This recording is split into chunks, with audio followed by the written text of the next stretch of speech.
अभिज्ञान शाकुंतलम के श्रृंगार रस पर अभी तक आपने वीर रस का रसास्वादन किया, अब श्रृंगार यहाँ पे है जगह, ठीक है ना। तो कौन से रस की तरफ बात करते हैं अब?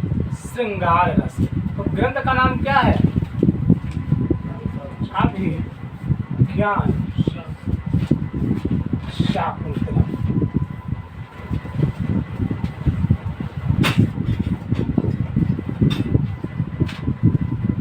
अच्छा, अभिज्ञान और शाकुंतलम, अभिज्ञान और शाकुंतलम। अभिज्ञान का मतलब क्या, तात्पर्य क्या है, अर्थ क्या है? अभिज्ञान का मतलब है पहचान। और किसकी पहचान हुई? शकुंतला की। अंगूठी की पहचान नहीं हुई, अंगूठी से शकुंतला की पहचान हुई। सोचो, अंगूठी महत्वपूर्ण है शकुंतला से। अगर अंगूठी नहीं होती तो शकुंतला की पहचान भी नहीं होती। पहले तो राजा को देखो, इसलिए कहते हैं कि बहुत जल्दी किसी में विश्वास नहीं करना चाहिए।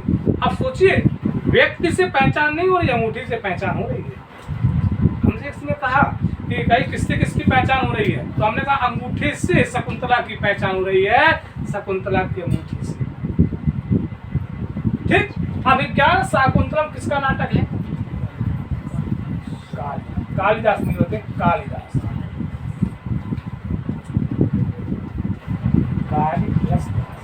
किसके उपासक थे कालिदास?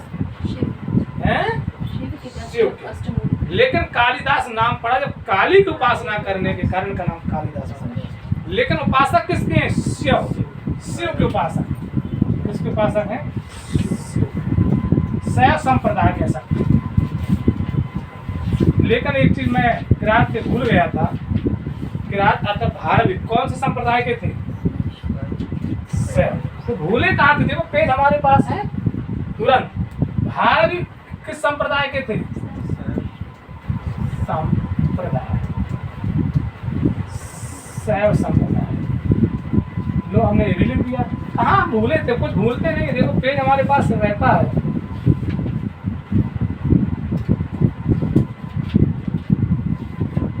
आगे हम अभिज्ञान शाकुंतलम, ठीक है ना। फायदा होता नहीं, अगर मिटा दिए होते तो पेज गायब हो जाते, पर पेज पैसा दे, अगर पैसा दे, ठीक है। शिव के उपासक थे, शैव संप्रदाय को मानने वाले थे। और ये अंतिम नाटक है। अभिज्ञान शाकुंतलम क्या है? अंतिम नाटक है। नाटकों पर नाटक की विधा क्या है? इसके लिए आपको 10 रुपये की क्लास हमारी देखनी पड़ेगी। क्या संस्कृत शास्त्र छात्र इतिहास पढ़ा रहे हैं, तो ये विधा है। इस पर 5 से 10 अंक होने चाहिए। कितने अंक होने चाहिए? 5 से 10 अंक होने चाहिए। किस पर? नाटक। ठीक है। अर्थ प्रकृतियां होनी चाहिए, कार अवस्थाएं, है ना, और 5 संधियां होनी चाहिए, अर्थोक्षेपक से युक्त होना चाहिए। अब किसी ने कहा कि अर्थ प्रकृतियां क्या है, तो बिंदु, पताका, प्रकृति, कार अवस्थाएं क्या है? आरंभ, यत्न, प्राप्त्याशा, नेताप्ति, फलागम। किसी ने कहा संधियां क्या है, तो मुख, प्रतिमुख, गर्भ, अवमर्श और निर्माण। इसके लिए आपको दूसरी क्लास देखनी पड़ेगी। ठीक। अर्थोक्षेपक क्या है? विस्कंभक, अंकाश, चूलिका, है ना, ये सब क्या है? अर्थोक्षेपक हैं। तो इसकी चर्चा हम आपके 10 रुपए की क्लास में करेंगे यहाँ पर। और नायक कितने प्रकार के होते हैं? 4 प्रकार के होते हैं। लेकिन किरातार्जुन में ये भूल गया बताना कि दूसरे अर्जुन कैसे नायक है, तो धीरोदात्त नायक है। तो ये बात आप वहाँ नोट कर सकते हैं। अगर आपने नोट्स बना रहे हैं तो यहाँ पर जो नायक है मैं लेके चलता हूँ। पहले नायक, तो नायक कौन है? किस वंश के हैं? कुरु वंश या चंद्र वंश, दोनों मिलता है, कुरु या चंद्र वंश। अब ये अभिज्ञान शाकुंतलम उपजीविका क्या है? तो ये आदि पर्व और पद्म पुराण। आदि पर्व और पद्म पुराण, दोनों चीज देखना है आपको, ठीक है ना। पुराण कौन सी है? पद्म और आदि पर्व से, ठीक है ना। दोनों चीज आपको नोट करना है। इसके बाद आप देखते हैं कि अभिज्ञान शाकुंतलम 7 अंक में विभक्त है। कितने अंक में? 7 अंक में। लेकिन हमको पढ़ना कौन सा है? चतुर्थ अंक। कौन सा पढ़ना है? चतुर्थ अंक। और चतुर्थ अंक का नाम क्या है? पहले की लड़कियां रोती थी ऐसा सुना जाता है, लेकिन अब की नहीं रोती हैं ऐसा देखा जाता है। हाँ, अब इसलिए रोना पड़ता है कि मतलब मोहल्ले पड़ोसी वाले क्या कहेंगे, चाचा बुआ दादा सब क्या कहेंगे, बेटा दुख ना हुआ है अब जाते समय। अरे किस बात का दुख, जस हमका बातें कही ना 30 साल तक हम जाना था ना। हाँ, एक आध तो लड़के से बोली है उनका यार जब कैसे उदाहरण देती है, तो इनको जानते रहिएगा। और नायक कैसा है दुष्यंत? हीरो दात नायक है। इसको भी लिख लीजिएगा कि कैसा नायक है, हीरो। और हीरो दात नायक का लक्षण क्या है? महासत्यो अति गंभीर है ना, और क्षमावान विकथना। ठीक, तो ये किसका धीरोदात्त नायक का लक्षण है। आगे देखिए उनका विदाई, लेकिन 7 अंकों के नाम अभिज्ञान शाकुंतलम के। और मैं अभी पहला आश्रम प्रवेश, पहला क्या है? आश्रम प्रवेश। दूसरे का नाम क्या है? आश्रम निवेश, आश्रम निवेश। तीसरे का नाम क्या है? मिलन। मिलन किससे होता है? कल्ली का कल्लू से मिलन होगा। और चतुर्थ का क्या है? किसी ने पूछा है आपसे कि शकुंतला का दुष्यंत से विवाह किस अंक में हुआ? एक लड़के ने झट से कहा चतुर्थ में। मैंने कहा पागल, जब भाग गया रात फिर मिलन करके। किसी कुछ लड़के भाई साहब मिलन करके भाग जाते हैं, तो लड़के अभी सावधान रहें, सतर्क रहें, जान लीजिएगा। कुछ लड़के ऐसे होते हैं कि मिलन इसका भाग गए अंगूठी अंगूठी दे के, अब तो फेरत रहा उनका कहाँ गए, है ना। तो सावधान रखना है, विदाई जब हो तब मिलन हो। हाँ, तो मिलन के बाद ना विदाई हो, जान ले तू। ठीक है, 5वें अंक का नाम है प्रत्याख्यान। नहीं तो समझ ले, प्रत्याख्यान मतलब क्या होता है? पछतावा है। हाँ, नहीं तो रोज बतिया मैं इसे, मम्मी की बात मान लिए होते तो 35 टुकड़ा ना होते, घर की बात मान ले लेते तो किसी के फ्रिज की शोभा ना होती। जान लीजिए, बहुत जरूरी सब चीजें। ठीक, और इसके बाद 6वें अंक का नाम क्या है? पश्चात।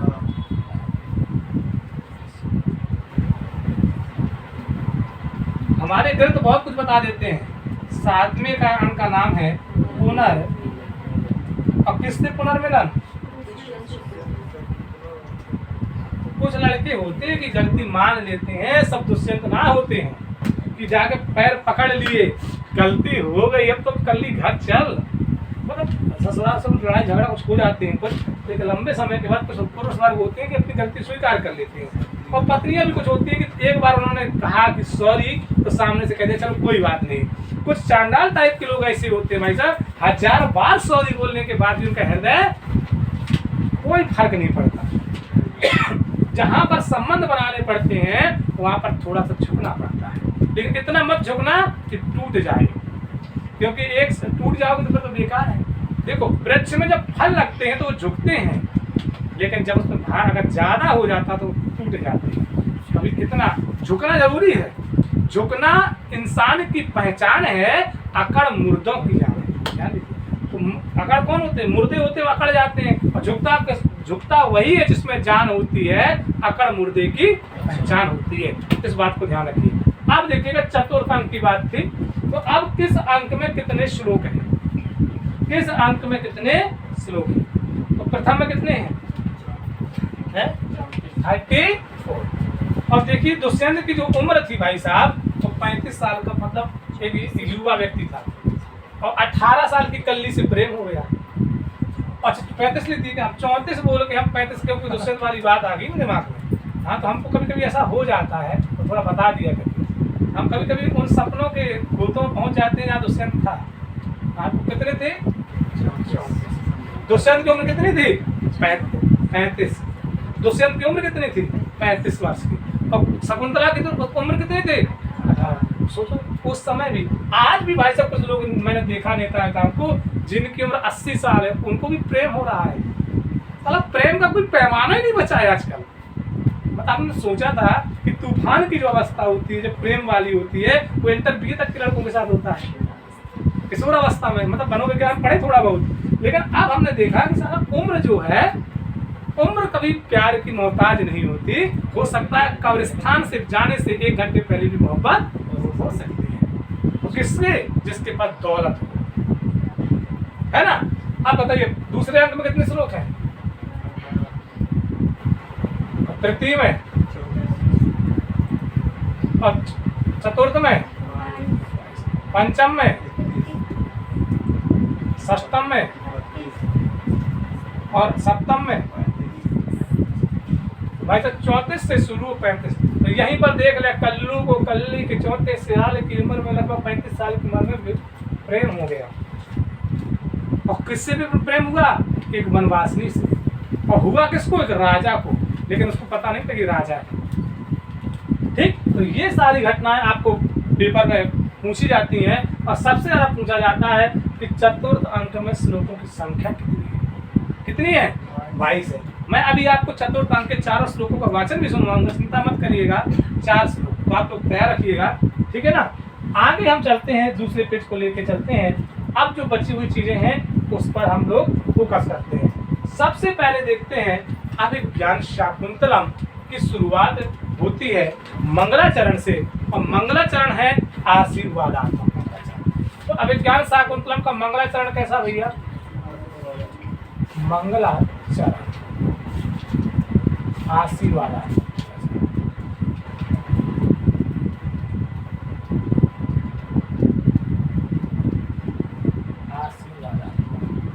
और किससे आशीर्वाद मांगा गया? भगवान शिव के अष्ट मूर्तियों से। हम थोड़ा देख लें, दिखाई दे रहा। एक कलर में अगर दिक्कत हो तो ऑनलाइन वाले हमको कमेंट करके बता सकते हैं कि हमका मतलब दिखात ना है, तो हम दूसरा कलर ले लेंगे, क्योंकि हमारे पास कलर की कमी थोड़ी है। सही दिख रहा है। रेड सही दिख रहा है? नहीं, मोबाइल में दिखा भाई। हाँ, क्योंकि किसी को दिक्कत ना हो। कुछ लोगों को थोड़ा सा रेड कलर से दिक्कत होती है। ठीक है, मंगलाचरण कैसा है? आशीर्वादात्मक मंगलाचरण। ठीक, आप व्हाइट को ले लें क्या? व्हाइट ज्यादा अच्छा लगेगा। ठीक, आप देखिएगा अब इसमें और कौन कौन से प्रश्न बनते हैं। छंद कौन सा है? श्रीधरा।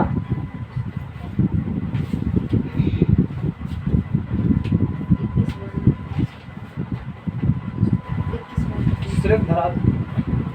और श्रीधरा छंद में जो वर्णों की संख्या होती है वो कितनी होती है? राधा रहेगी।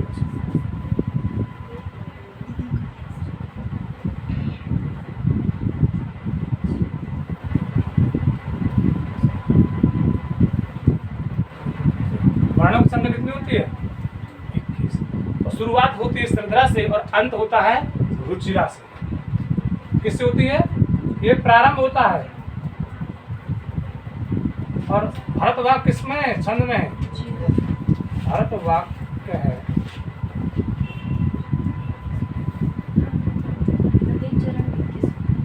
हाँ, रुचिरा से।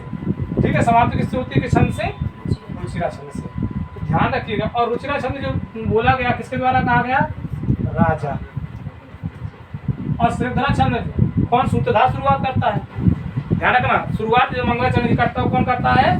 सूत्रधार।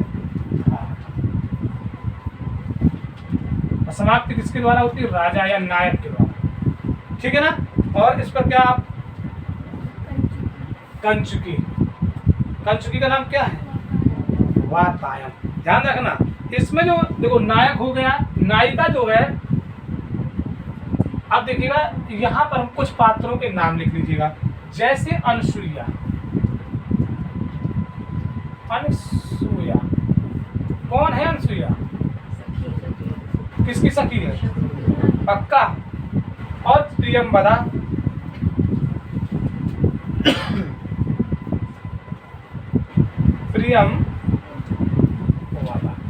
तो प्रियंवदा कौन है? ये भी दोनों सखियां हैं। किसकी? शकुंतला की। आप लोग भी एक आध दो सखी बना के रखिएगा, शकुंतला की दो सखी। ठीक है ना। गौतमी कौन है?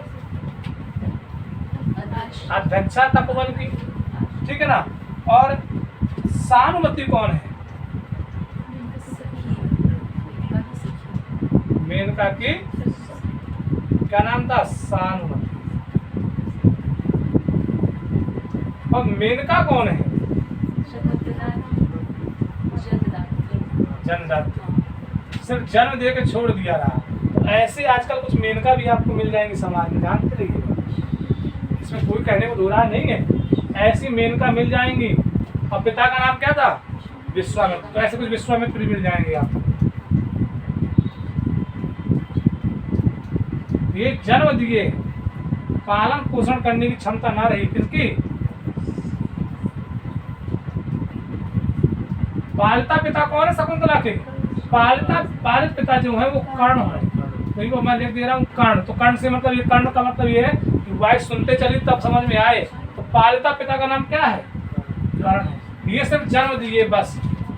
सोचिए, इस सन्यासी थे, कुछ ना जानने के बाद इतना उन्होंने जाना और उनको कितना उपदेश भी दिया बाद में। ठीक। अब इसके बाद मिलते हैं आपको दुर्वासा। एक पात्र का नाम है दुर्वासा। दुर्वासा का डायलॉग इतना ही है कि या तो साथ लेके चला जाए बस। और सिर्फ चतुर्थ अंक में आते भी है, और किसी भी अंक में दुर्वासा का वर्णन नहीं मिलता। सिर्फ चतुर्थ आगे कमांडर से झड़प क्या जरूरत है चतुर्थ अंक लाए गए, लेकिन नाटक को बढ़ाना था, इसलिए चतुर्थ अंक को भी लेके आना था और दुर्वासा को लेके आ गए। और यहाँ पर आते हैं विश्वामित्र। कौशिक नंदन थे, इनको कौशिक नंदन कहा जाता है। लेकिन एक पात्र और मिलता है जो बहुत ही फेमस है, जो है मारीच। ठीक है ना? मारीच का क्या है? किस पर्वत में रहते थे? हेमकूट पर्वत। किस पर्वत में रहते थे? हेमकूट पर्वत पर। ध्यान रखिएगा।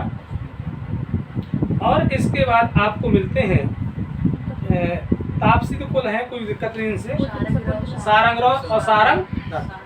तो ये पात्र जो है दोनों, उनके तपोवन के क्या तपस्वी हैं। और विदूषक का नाम है माधव्य। ये सबसे ज्यादा पूछा जाने वाला है विदूषक। तो मैं विदूषक का नाम लिख दूं। तो आप देखिए, कुछ ऐसे पात्र हैं जैसे कि दुष्यंत। दुष्यंत ग्रंथ का क्या है? नायक है। सूत है। सूत बहुत अच्छा वक्तव्य बोलता है, भगवान शिव के समान जब उस प्रकार से दिया है। सेनापति देखिए, क्या सेनापति का नाम था? भद्रसेन।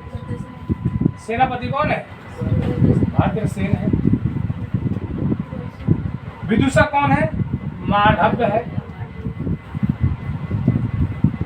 ये विदूषक है। भद्रसेन कौन है? सेनापति है। सूत कौन है? सूत तो एक सूत ही है। दुष्यंत कौन है? नायक है। कौन? हाँ, सूत सारथी है। और अब आते हैं कर्ण। तो कर्ण कौन है? शकुंतला के पालित पिता, और इनका दूसरा नाम काश्यप है। ठीक। मारीच है, एक ऋषि और मिलते हैं, मारीच। इनका नाम, दूसरा नाम मिलता है कश्यप। क्या मिलता है? कश्यप। शकुंतला और दुष्यंत से पुत्र उत्पन्न हुआ, जिसका नाम था सर्वदमन। क्या नाम था? सर्वदमन। इसको भरत भी कहा गया है। कहा गया कि नहीं कहा गया? सोमरात। देखो, एक बात मिलता है, सोमरात। सोमरात जो है ये पुरोहित हैं। किसके पुरोहित भाई? दुष्यंत के पुरोहित। दुष्यंत के। कौन है सोमरात? पुरोहित। ठीक है। तो ये पात्र आपको मिले। इसके बाद वैखानस और सारंगरौत। दूसरा पेज ले लेते हैं, पेजों की कमी नहीं है।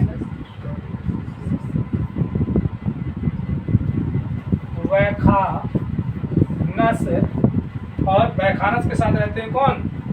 सारंगरौत।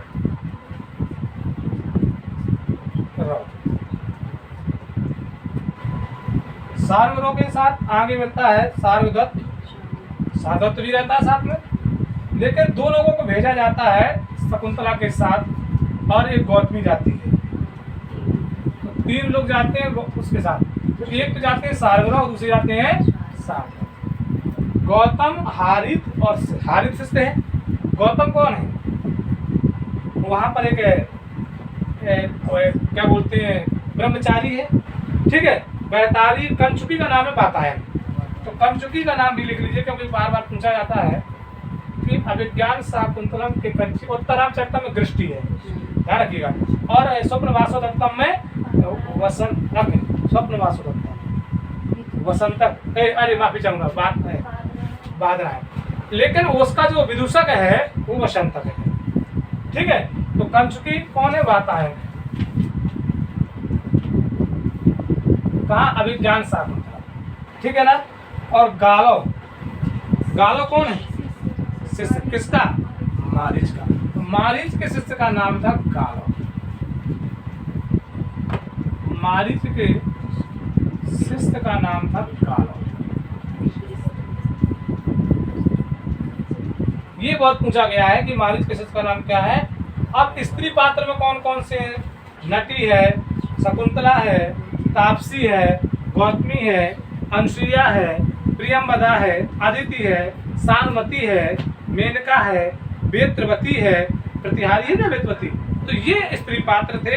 आइए मंगलाचरण के साथ साथ श्लोक चतुष्टय के 4 श्लोकों को आप लोग सुनेंगे।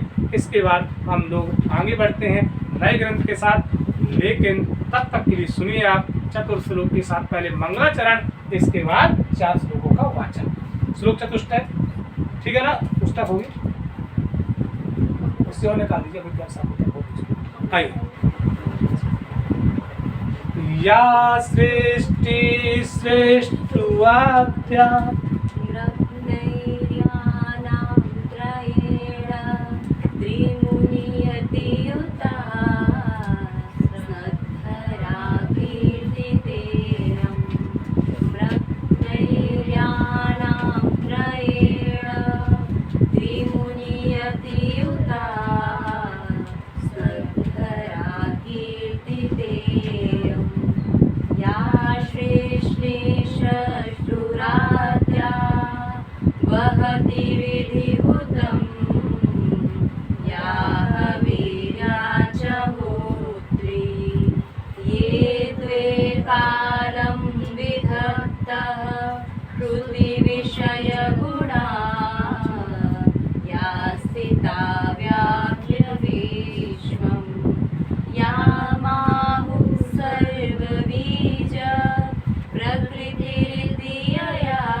स्नेहेन या पल्लवम् आदेव कुसुमं प्रसूतिसमये यस्या भवत्युत्सवा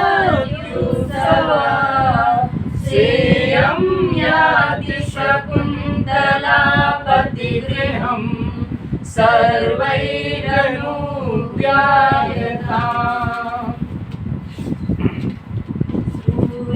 सूर्यास्वैर्मसे जसे तथा सा गुरवा शार्दूलविक्रीडितम् सूर्यास्वैर्मसे जसे तथा सा गुरवा शार्दूलविक्रीडितम् अस्मान् साधु विचिन्त्य संयमधना नोचैकुलं चात्मना स्वयस्यागतमाप्यबान्धवकृता स्नेहप्रवृत्तिं च तां सामान्यप्रतिपत्तिपूर्वगम्यं दारेषु दृश्या त्वया भाग्यायतमतपरं न खलु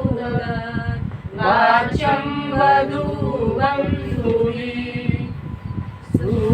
सूर्यास्वैर्मसे जसे तथा सा गुरवा शार्दूलविक्रीडितम् सूर्यास्वैर्मसे जसे तथा सा गुरवा शार्दूलविक्रीडितम् शुश्रूषस्व गुरून् गुरुप्रिय सखी वृत्तिं सपत्नी जने हर्तुर्विप्रकृता विरोषणतया मास्मान् प्रदीपं गमान् भूयिष्ठं भवदक्षिणा परिजने भाग्येष्वनो सेविनी यान्तेवं गृहिणी पदं युवतयो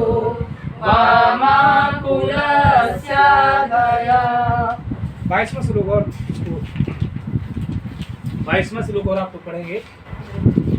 स्यादिन्द्रवज्रायदितौ जगौगा स्यादिन्द्रवज्रायदितौ जगौगा स्यादिन्द्रवज्रायदितौ जगौगा स्यादिन्द्रवज्रायदितौ जगौगा अर्थो हि कन्या परकीय एव तामद्य सम्प्रेष्य परिगृहेतु जातो ममायं विश्रुता प्रकामं प्रत्यार्पितन्यासजीवान्तरात्मा अर्थो हि कन्या परकीय एव तामद्य सम्प्रेष्य परिगृहीतु जातो ममायं विश्रुता प्रकामं प्रत्यार्पितन्यासजीवान्तरात्मा। आपने मंगलाचरण के साथ साथ श्लोक चतुष्टय का वाचन भी सुना।